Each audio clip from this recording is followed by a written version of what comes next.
বাসা কোথায়? বলে উত্তরা 14 নম্বর সেক্টরে। আপনার আসল বাড়ি কোথায়? বলে ময়মনসিংহ। বাসার ঠিকানা জানতে চাইলে ঢাকার একটা ঠিকানা বলে, আসল বাড়ি কই জিজ্ঞাসা করলে দূরের একটা ঠিকানা বলে। এমন বলে কি বলে না? গত সপ্তাহ দুয়েক আগে মিরপুর 1 নম্বর শাহ আলীবাগ কেন্দ্রীয় জামে মসজিদের মাহফিলে গিয়েছি। সভাপতি সাহেব আমাকে গাড়ি থেকে রিসিভ করলেন। তো মসজিদে নিতে নিতে দেখালেন যে এটা আমার বাড়ি, 6 তলা বাড়ি, অনেক সুন্দর ভবন তৈরি করেছে। বলল যে হুজুর 1965 সন থেকে আমি ঢাকায় আছি, জন্মের পর থেকেই ঢাকায়, ছেলেরা এই করে সেই করে খুব। তা আমি হঠাৎ জিজ্ঞাসা করলাম, তা আপনার আসল বাড়ি কোথায়? বলে সিরাজগঞ্জ। জয়েন্ট সেক্রেটারি আসলেন একজন অ্যাডভোকেট। তো অ্যাডভোকেটদের কাজই তো হলো সারাদিন কথা বলা। তো উনি মজলিসে বসেই যে কথা শুরু করলেন, কাউকেই চান্স দিচ্ছেন না। তো উনি মসজিদের সামনে ওনার বাড়ি টাড়ি সব দেখাচ্ছেন, ওনার যা কীর্তি আছে সবকিছু উনি বলছেন, ঢাকায় এই আছে সেই আছে। তো এক পর্যায়ে আমি শুধু একটু সুযোগ নিয়ে জিজ্ঞাসা করলাম, আপনার আসল বাড়ি কোথায়? বলে লক্ষ্মীপুর।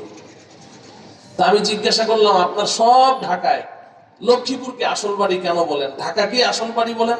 কয় না, ওইটা আমার বাপ দাদার ভিটা বাড়ি। মুহতারাম হাজিরিন, তো যদি বাপ দাদার ভিটা বাড়ি সন্তানের জন্য আসল বাড়ি হয়, তো আমরা প্রত্যেকেই ইমানদার মুসলমান।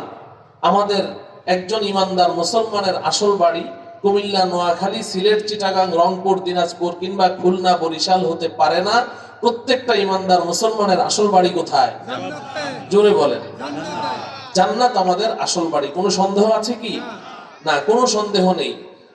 বরং আল্লাহ রাব্বুল আলামিন তো জান্নাতকে আমাদের পৈতৃক সম্পত্তি বলে ঘোষণা দিয়েছেন। সুবহানাল্লাহ বলেন। যখন আল্লাহ রাব্বুল আলামিন আমাদেরকে জান্নাতের বাড়িতে দিয়ে দিবেন, তো আল্লাহ পাকের পক্ষ থেকে একটি ঘোষণা আসবে, ওয়াতিলকাল জান্নাতুল্লাতী উরিসতুমুহা বিমা কুনতুম তা'মালুন। এই জান্নাতীরা, এই জান্নাতের বাড়িগুলো তোমাদেরকে পৈতৃক সম্পত্তি হিসেবে দিয়ে দেওয়া হয়েছে। তাহলে জান্নাত আমাদের আসল বাড়ি। আমরা ছিলামও কোথায়? জান্নাতে। ছিলাম কোথায়? যাব কোথায়? ইনশাআল্লাহ। এখন আপনি প্রশ্ন করতে পারেন যে হুজুর, আব্বা আম্মা জান্নাতে ছিলেন, এটা তো বুঝলাম, কিন্তু আপনি বারবার বলছেন আমরা ছিলাম জান্নাতে। আমরা কবে জান্নাতে ছিলাম এটা তো বুঝলাম না। প্রশ্ন জাগে কিনা বলেন? আমরা আবার কবে জান্নাতে ছিলাম? হ্যাঁ, আমরাও জান্নাতে ছিলাম।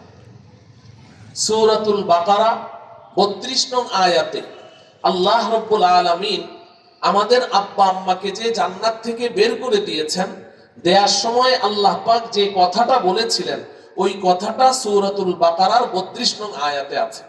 আল্লাহ পাক বলেন, উল্নাহবিতু মিনহা জামিআ। আল্লাহ বলেন, আমি বললাম আদম হাওয়া তোমরা সবাই জান্নাত থেকে নেমে যাও। তোমরা সবাই জান্নাত থেকে নেমে যাও। আপনারা এখানে সবাই শিক্ষিত মানুষ। পৃথিবীতে যত ভাষা আছে, সমস্ত ভাষায় বচন 2টি। বচন কয়টি? বাংলা ভাষায় বচন কয়টি? এক বচন, বহু বচন। ইংরেজি ভাষায়ও বচন কয়টি? 2টি, সিঙ্গুলার, প্লুরাল। পৃথিবীতে সমস্ত ভাষায় বচন 2টি, এক বচন, বহু বচন। আমি যদি একা হই আমি বলবো আমি, আমার সাথে আরেকজন আছে বলবো আমরা। যদি আমরা 2 লক্ষ মানুষ হই তবুও বলবো আমরা। আমি, আমরা 2টি শব্দ। আপনি যদি একা হন বলবো তুমি, আর আপনারা যদি একের অধিক যত মানুষই হোক বলবো তোমরা। তুমি, তোমরা শব্দ 2টি, সে, তাহারা। তাহলে পৃথিবীতে সমস্ত ভাষার মধ্যে বচন 2টি, কিন্তু আরবি ভাষা এর ব্যতিক্রম। আরবি ভাষায় বচন 3টি। আরবি ভাষায় বচন কয়টি? 3টি। এক বচন, দ্বিবচন, বহু বচন। এক বচন, দ্বিবচন, বহু বচন। মাঝখানে একটা দ্বিবচন আছে। 2 জনের জন্য ভিন্ন শব্দ আছে। পৃথিবীতে অন্য কোনো ভাষায় কিন্তু 2 জনের জন্য আলাদা শব্দ নেই। যদি আপনি একা হন আমি বলবো আন্তা, তুমি একজন। যদি 2 জন হন বলবো আন্তুমা, তোমরা 2 জন।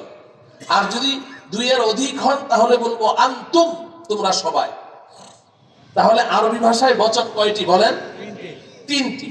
আচ্ছা, এই কথাটুকু যদি বুঝে আসে, এবার বলুন, আমাদের আব্বা আম্মাকে আল্লাহ রাব্বুল আলামিন জান্নাত থেকে নামিয়ে দিচ্ছেন, মানুষ কয়জন? বলুন না, মানুষ কয়জন? দুইজন।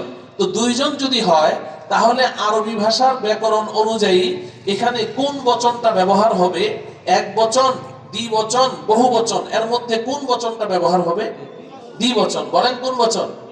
দ্বিবচন ব্যবহার হবে, যেহেতু মানুষ দুইজন। দুইজনের জন্য আরবিতে ভিন্ন শব্দ আছে, দ্বিবচন ব্যবহার হবে। তো আল্লাহ রাব্বুল আলামিন আমাদের আব্বা আম্মাকে জান্নাত থেকে নামিয়ে দিচ্ছেন, মানুষ দুইজন। যদি একজন হতো বলতেন ইহবিত, তুমি একজন নেমে যাও। দুইজন, ইহবিত, তোমরা দুইজন নেমে যাও। আর যদি দুইয়ের অধিক হয়, ইহবিতু, তোমরা সবাই নেমে যাও। আল্লাহ রাব্বুল আলামিন এখানে দ্বিবচন শব্দ ব্যবহার না করে বহুবচন শব্দ ব্যবহার করেছেন।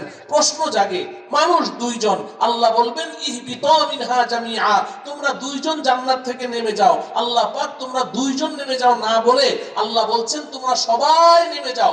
ইহবিতু বহুবচন শব্দ ব্যবহার করেছেন, সাথে আবার জামিআন শব্দ লাগিয়ে দিয়েছেন, সব নেমে যাও, সব নেমে যাও। প্রশ্ন জাগে, মানুষ দুইজন, আল্লাহ কেন বহুবচন শব্দ ব্যবহার করেছেন? মুফাসসিরিনে কেরাম এখান থেকে চমৎকার একটা তথ্য বের করে দিয়েছেন। ইমামে কুরতুবী রাহমাতুল্লাহি আলাইহি তাফসীরে কুরতুবীর মধ্যে এবং অন্যান্য মুফাসসিরিন কেরাম তারাও লিখেছেন যে আসলে আমরা দেখছি মানুষ দুইজন, কিন্তু আল্লাহ তো আলিমুল গায়ব, আল্লাহ দেখছেন মানুষ এখানে দুইজন না, এখানে অনেক মানুষ। এক তো আদম, আরেক তো হাওয়া। আবার আদম আলাইহিস সালামের পিঠের ভিতরে আমি, আপনি, আদম আলাইহিস সালামের সমস্ত সন্তানেরা আমরা আমাদের আব্বা জানের পিঠের ভিতরে ঘাপটি মেরে জান্নাতে বসেছিলাম।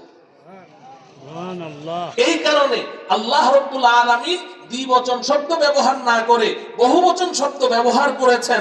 কারণ কি? কারণ হলো, যদি আল্লাহ পাক বলতেন আদম হাওয়া তোমরা দুইজন নেমে যাও, হয়তোবা আমাদের আব্বাজান এটা চিন্তা করতেন যে ভুল তো আমি করেছি, ফলটা আল্লাহ পাক খেতে নিষেধ করেছিলেন, আমি ফল খেয়েছি, ভুল আমার হয়েছে, আমার সন্তানরা তো কোনো ভুল করেনি।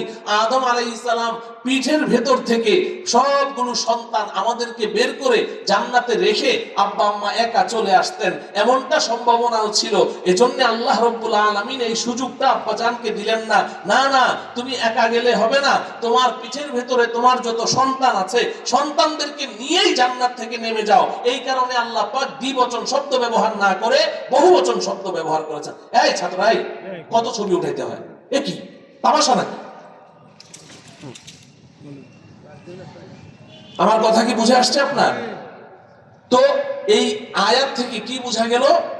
যে আমরাও জান্নাতে ছিলাম। সুবহানাল্লাহ বলেন। তাহলে ছিলাম কোথায়? বলেন ছিলাম কোথায়? যাব কোথায়? ইনশাআল্লাহ। দুই প্রশ্নের জবাব শেষ, মাঝখানে আরেকটা প্রশ্ন রয়ে গেল। সেই প্রশ্নটা কি বলেন দেখি?